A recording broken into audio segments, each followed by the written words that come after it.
Hello my dear students. मैं आज़ाद sir आपका अपना YouTube channel mentor study point में स्वागत है। जैसा कि दोस्तों आप जानते हैं कि मैं आप लोगों को आपके अपने YouTube channel mentor study point के माध्यम से आधुनिक भारत अर्थात मॉडर्न हिस्ट्री का क्लास दे रहा हूं, जिसके अंतर्गत अभी तक मैंने आप लोगों को कई सारे चैप्टर के बारे में अध्ययन कराया है और अब हम लोग 1857 की क्रांति के बारे में पढ़ रहे हैं।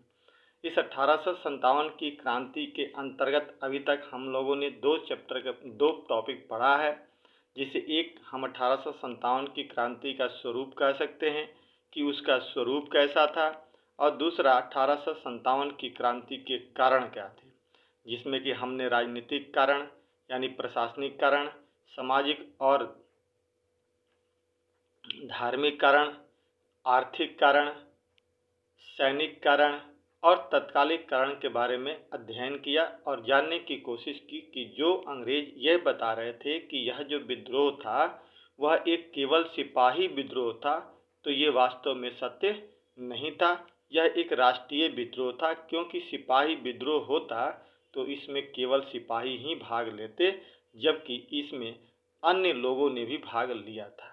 ठीक है दोस्तों, ये हमने दो चीज़ें जानने की कोशिश की है अभी तक इस टॉपिक में, जिसका नाम है 1857 का विद्रोह। दोस्तों आपसे मेरा रिक्वेस्ट है कि अगर अभी तक आपने चैनल को सब्सक्राइब नहीं किया है तो प्लीज़ आप सब्सक्राइब कर दीजिए और ज़्यादा से ज़्यादा अपने दोस्तों के बीच में इसे शेयर करने का प्रयास कीजिए। और दोस्तों आप अगर इस वीडियो को देख रहे हैं तो अंतिम तक यानी लास्ट तक वीडियो को देखने का प्रयास कीजिएगा, ताकि आपको पूर्ण रूप से ये कंसेप्ट समझ में आएगा। बीच में अधूरा अगर देखकर छोड़ देंगे तो शायद आपका कंसेप्ट समझ में नहीं आएगा और आपकी स्टडी जो होगी वो अधूरी रह जाएगी। ठीक है दोस्तों, तो चलिए हम लोग सबसे पहले 1857 के विद्रोह के प्रारंभ की चर्चा करते हैं। जैसे कि हमने कारण के बारे में पढ़ा और स्वरूप पढ़ा, तो इसको हम लोग देखते हैं कि इसका प्रारंभ कैसे हुआ, यानी प्रारंभ कहाँ से हुआ।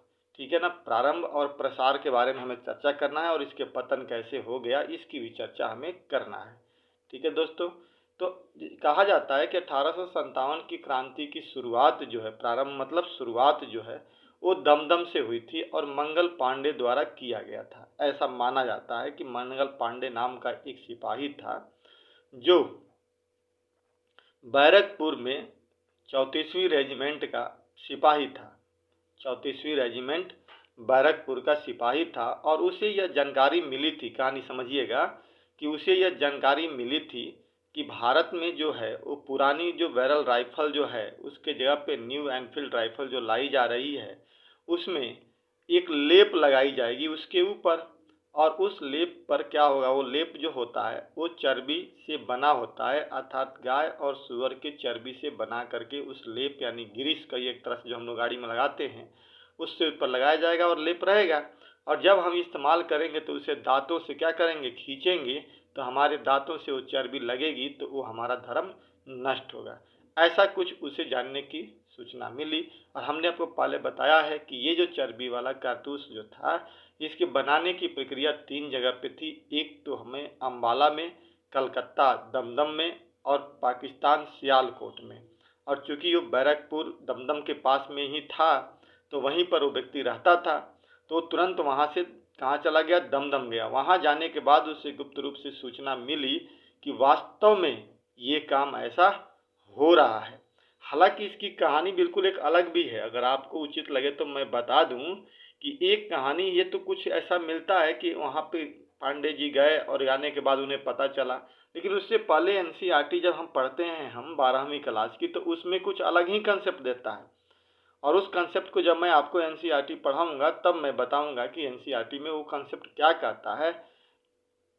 ठीक है दोस्तों, बस यहाँ हमें ये याद रखना है कि इस बात की जानकारी सबसे पहले किसको पता चली, मंगल पांडे को पता चली। जब मंगल पांडे को पता चली तो उसने क्या कर दिया, विद्रोह कर दिया और दो सैनिक अधिकारियों को जो अंग्रेज थे उन्हें मार डाला।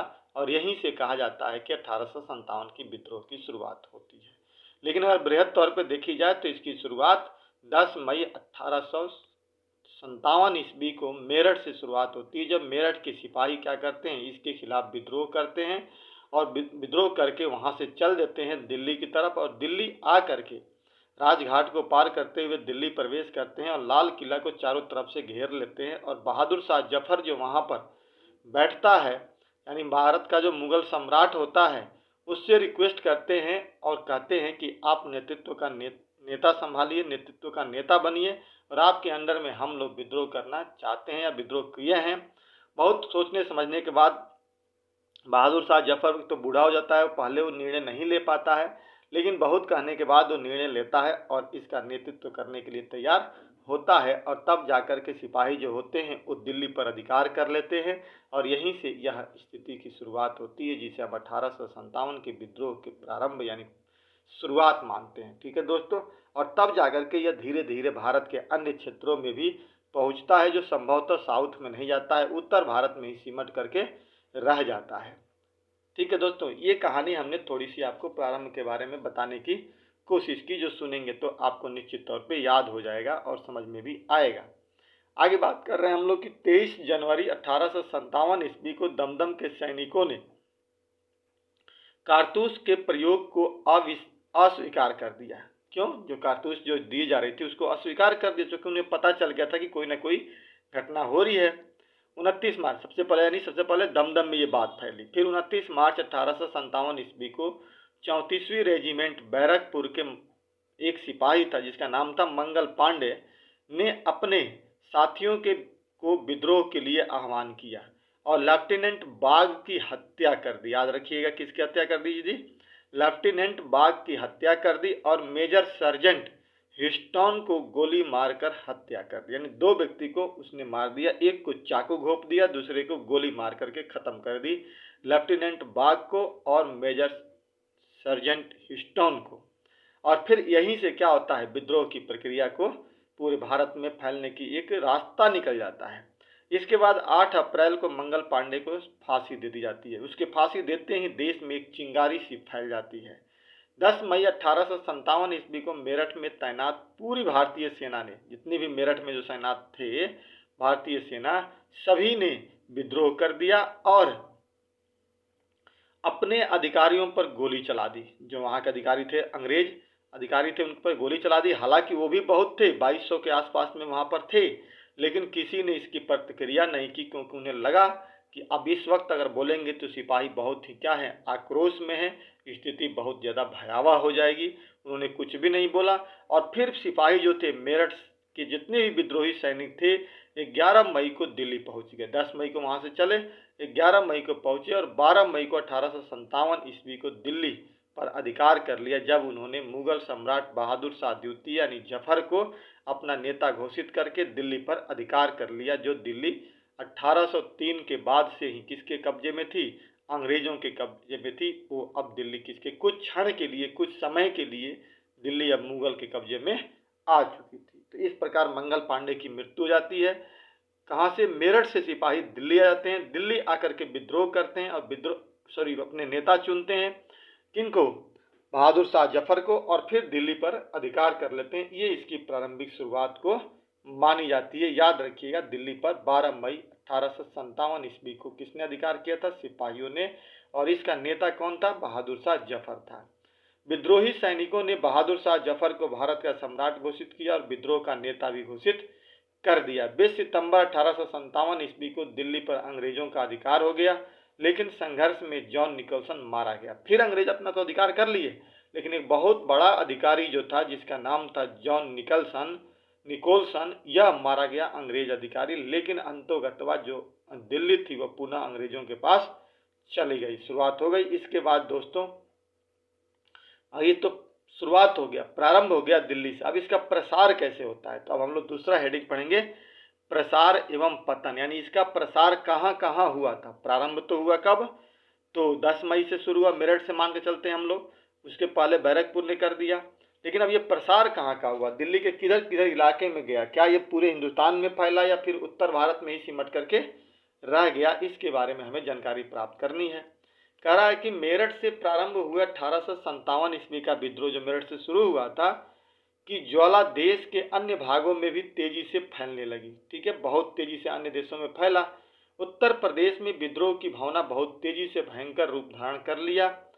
ठीक है, हालांकि मध्य प्रांत उस समय अवध में भी हुआ था, अवध अब तो चूंकि लखनऊ है, तुमने उसको नहीं लिखा। उत्तर प्रदेश में विद्रोह की भावना बहुत तेजी से भयंकर रूप धारण कर लिया। अन्य प्रांतों में भी इसका प्रसार हुआ, लेकिन दक्षिण भारत में इसका प्रसार उतना न हो सका जितना उम्मीद था। उत्तर भारत में तो ठीक ठाक रहा, लेकिन दक्षिण भारत में ये नहीं गया। इसीलिए अंग्रेज इसको क्या कहते हैं, एक राष्ट्रीय विद्रोह की संज्ञा नहीं देते हैं।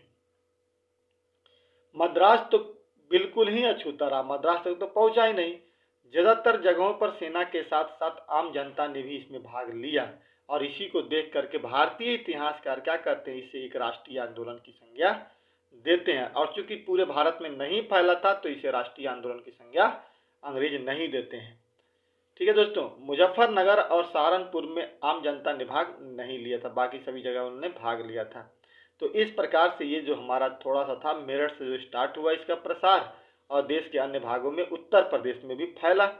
अब देखिए, उत्तर प्रदेश से हम आगे बढ़ते हैं, वहीं में लखनऊ में भी अवध के नवाब वाजिद अली शाह को कुशासन के आधार पर गद्दी से उतारने और निर्वासित किए जाने से लोगों में असंतोष था। अब देखिए, होता क्या है कि जब डलहौजी आया था, मैंने आपको पिछले में बताया था कि डलहौजी एक नियम लाया था जिसका नाम था व्यपगत का सिद्धांत, यानी डॉक्ट्रिन ऑफ लैप्स, जिसे विलय की नीति या हड़प नीति के नाम से बेटा जानते हैं।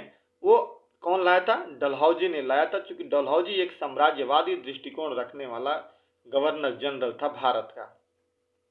ठीक है, उसने क्या किया, लगभग सभी राज्यों को मिला लिया। उसके बाद अवध जब बचा, तो अवध को उसने कुशासन के आधार पर मिलाने का प्रयास किया, यह बता करके कि आपको शासन करने का ढंग नहीं आ रहा है, हम शासन करेंगे और आप गद्दी को छोड़ दीजिए। बताइए कितना अनुचित व्यवहार था ये। ठीक, इससे वहाँ के जो वाजिद अली शाह था उसको हटा दिया गया। हटाने के बाद वहाँ के लोग जो थे उसको आक्रोश हुआ, और वो असंतोष हो गए, असंतुष्ट उसमें आ गया, यानी उनके अंदर असंतोष की भावना पैदा हुई। किसके प्रति, डलहौजी के प्रति। ठीक है, और चूंकि होना तो था ही विद्रोह, क्योंकि मैंने आपको पहले ही बताया 1864 के जो हमारा बक्सर का युद्ध हुआ था, सॉरी 1764 में बक्सर का जो युद्ध हुआ था, इस युद्ध में भी बेटा मैंने आपको बताया था कि अवध को इन्होंने मिलाया नहीं था पूरी तरह से। ये अवध का एक स्टेट के रूप में इस्तेमाल कर रहे थे, जिसका बफर स्टेट हम लोग कहते हैं। और बफर स्टेट को मैंने डायग्राम बना करके आपको समझाया भी था कि कैसे उसने किया है, अगर आपने वीडियो शुरू से सारी वीडियो को अगर अध्ययन किया होगा तो इस तरह से असंतोष की भावना अवध के लोगों में पनप उठी थी।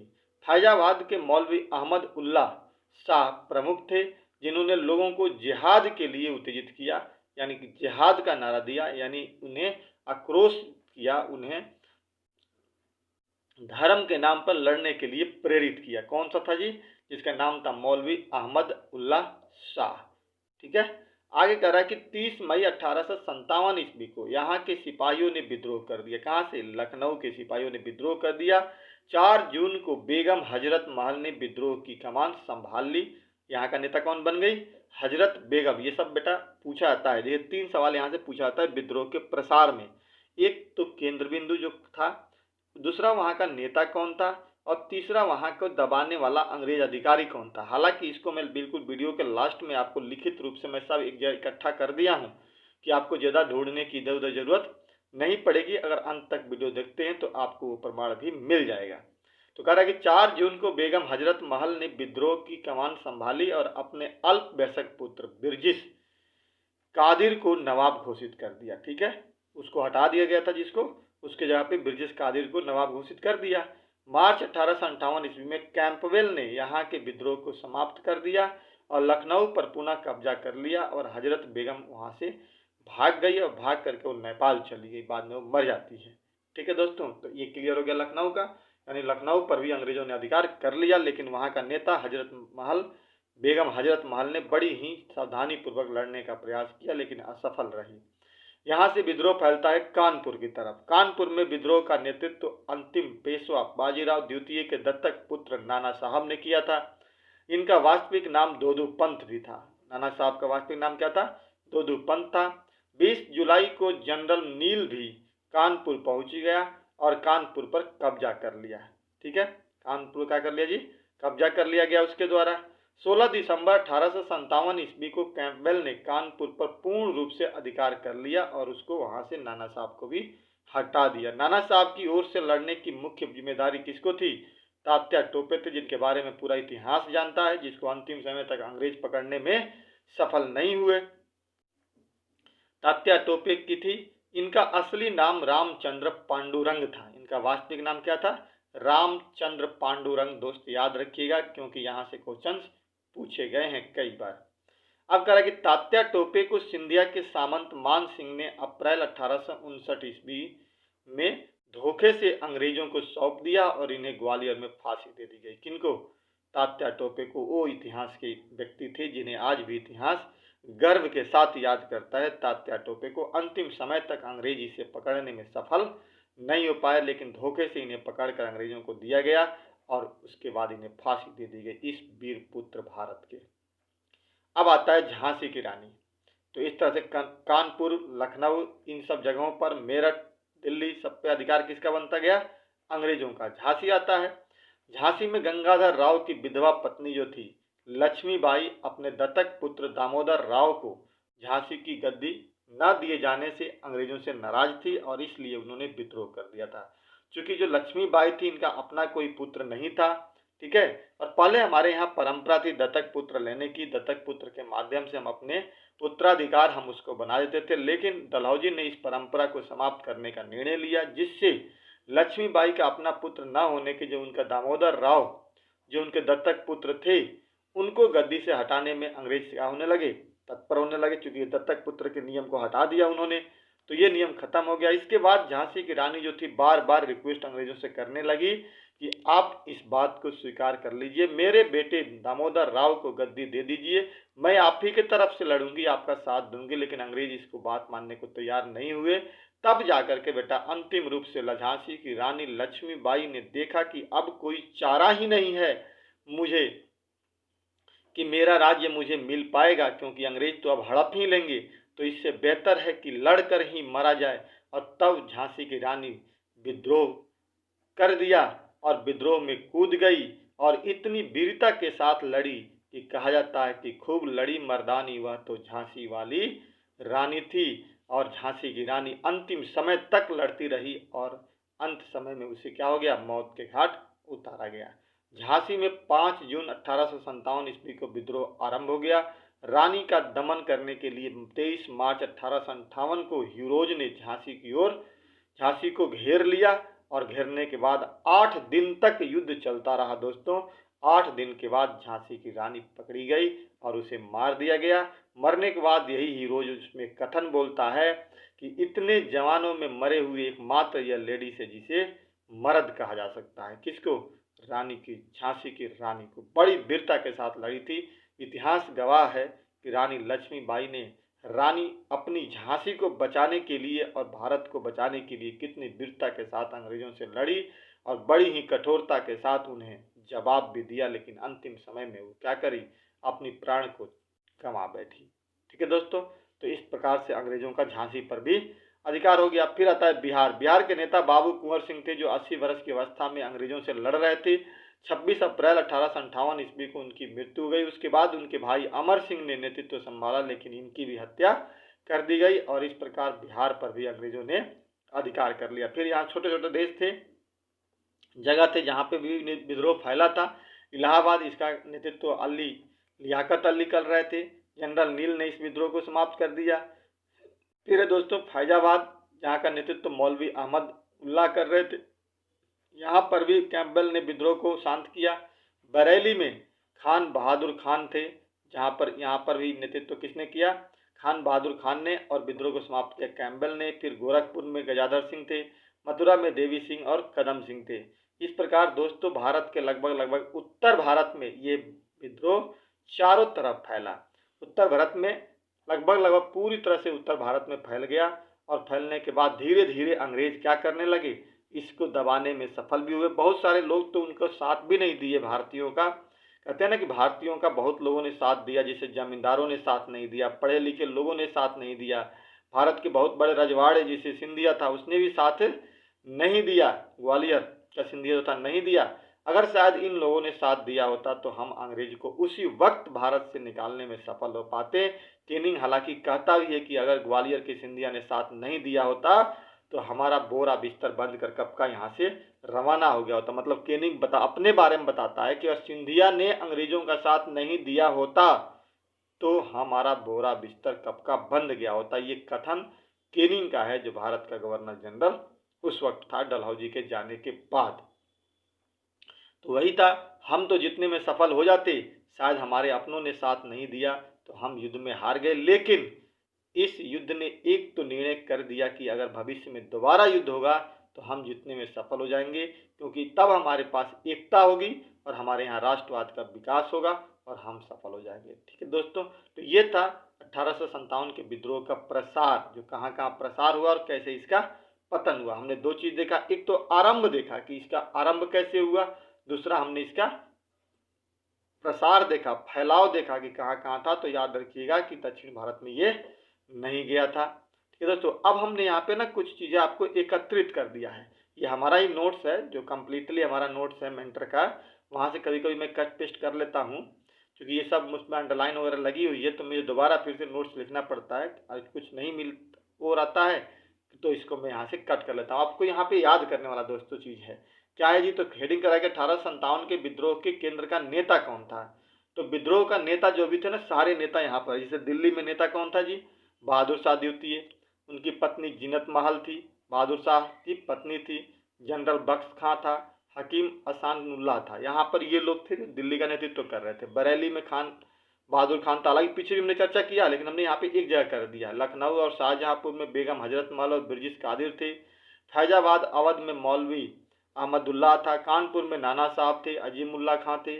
झांसी यानी ग्वालियर रानी लक्ष्मीबाई थी। कानपुर में तात्या टोपे थे, जिन्हें भारत के गैरीवाल्डी कहा जाता है। एक याद रखिएगा, ये भारत का गैरीवाल्डी किसे कहा जाता है जी, का तात्या टोपे को कहा जाता है। गैरीवाल्डी इटली में पढ़ने को मिलता है। जब हम लोग इटली का एकीकरण करते हैं तो वहाँ पे गैरीवाल्डी की कहानी मिलती है, तो वही इस तरह से तात्या टोपे की तुलना की जाती है गैरीवाल्डी से, याद रखिएगा। जगदीशपुर यानी बिहार में कुंवर सिंह और अमर सिंह लड़ रहे थे। पटना दानापुर में पीर अली लड़ रहा था। इलाहाबाद में लियाकत अली थे। संबलपुर में सुरेंद्र साई थे। मेरठ में कदम सिंह थे और रुहेलखंड में अजीमुल्ला खां थे, जिन्होंने क्या किया था, नेतृत्व किया था इन जगहों का। अगर ये जगह देखा जाए दोस्तों तो लगभग सारे जगह उत्तर भारत में ही पड़ते हैं, तो ये कहा जा सकता है कि यह विद्रोह उत्तर भारत में ही पूरी तरह से फैला हुआ था। अब इसमें हमने नीचे क्या लिख दिया है, अब हमने एक जगह फिर से कलेक्ट कर दिया कि केंद्र क्या था और वहां का नेता कौन था। एक तो नेता हमने ऊपर भी देख लिया, फिर से देख लिए। और फिर दमन करता है, अंग्रेज में कौन कौन व्यक्ति थे जिन्होंने इसका दमन किया था। ठीक है दोस्तों, तो ये आपको याद करने वाला है, नोट डाउन कर लीजिएगा। दिल्ली में बहादुर शाह द्वितीय था, जिसको निकोलसन हडसन ने हराया था। लखनऊ में बेगम हजरत महल हमने पढ़ लिया, कैंपबेल और आउटरम थे वहाँ पे। कानपुर में नाना साहब थे, यहाँ पे अंग्रेज अधिकारी कैंपबेल और हैवलॉक था। झांसी में रानी लक्ष्मीबाई नेतृत्व कर रही थी और वहाँ पे कैप्टन ह्यूरोज था। इलाहाबाद में लियाकत अली थे, जहाँ पे कर्नल नील ने शांत किया था। बनारस में जनसाधारण और सेना काम कर रही थी, जहाँ पे कर्नल नील ने इसे किया था। बिहार में कुंवर सिंह थे, जहाँ पे डगलस आयर और टेलर ने मिल करके शांत किया था विद्रोह को। पंजाब में जनसाधारण और सेना काम कर रही थी, जहाँ पे जॉन लॉरेंस था। बरेली बख्त खां थे, जहाँ पे कैंपबेल विसेंट ऑर्थर थे। और फैजाबाद, जहाँ पे मौलवी अब्दुल्लाह जनरल रेनड ने इसको पराजित करके शांत किया था। इस प्रकार दोस्तों हमने इस वीडियो के माध्यम से ये देखने का प्रयास किया कि 1857 का विद्रोह का प्रारंभ कैसे हुआ, और आपको मुझे विश्वास है कि समझ में आया होगा। और फिर इसका प्रसार कहाँ कहाँ हुआ, कहाँ कहाँ यह फैला, इसको हमें देखने का एक नजरिया मिला। और हमने देखा और स्पष्टता में पता चल गई कि यह विद्रोह जो था उत्तर भारत में ही ज़्यादा सफल रहा, दक्षिण भारत तक इसकी चिंगारी नहीं जा पाई। और फिर हमने लास्ट में सारे क्वेश्चन को एक जगह कलेक्ट करके आपको दे दिया कि वहाँ से क्वेश्चन पूछे जाते हैं। दोस्तों, अगर आपको ये वीडियो अच्छा लग रहा है तो प्लीज़ वीडियो को लाइक कीजिए, शेयर कीजिए और ज़्यादा से ज़्यादा सब्सक्राइब करने का प्रयास कीजिए, दोस्तों के बीच में शेयर करने का प्रयास कीजिए। और अपने सुझाव या कुछ भी ऐसी बात हो तो कमेंट में लिख करके ज़रूर भेजिए, ताकि मैं उसमें अपनी नित्य वीडियो के माध्यम से कुछ न कुछ सुधार करूं और उसमें कुछ कम करने का बेहतर करने का प्रयास करूं। ठीक है दोस्तों, तो इसी के साथ ही इस वीडियो को हम लोग समाप्त करते हैं। 1857 की क्रांति के सीरीज को बेटा आप लोग जरूर पढ़िएगा। निश्चित तौर पे मेरा वादा है कि इस तरह से विस्तृत तौर पे 1857 की क्रांति को कोई नहीं बताता है, मैं आपको बताने का प्रयास कर रहा हूँ। कल की वीडियो में संभवतः यह समाप्त हो जाएगा, यानी 4 वीडियो में ये क्या होगा, समाप्त होगा। कल हम लोग असफलता के कारण, महत्व और परिणाम, इसके 3 चीज देखने की कोशिश करेंगे। ठीक है दोस्तों, इसी के साथ ही हम वीडियो समाप्त करते हैं। जय हिंद, जय भारत।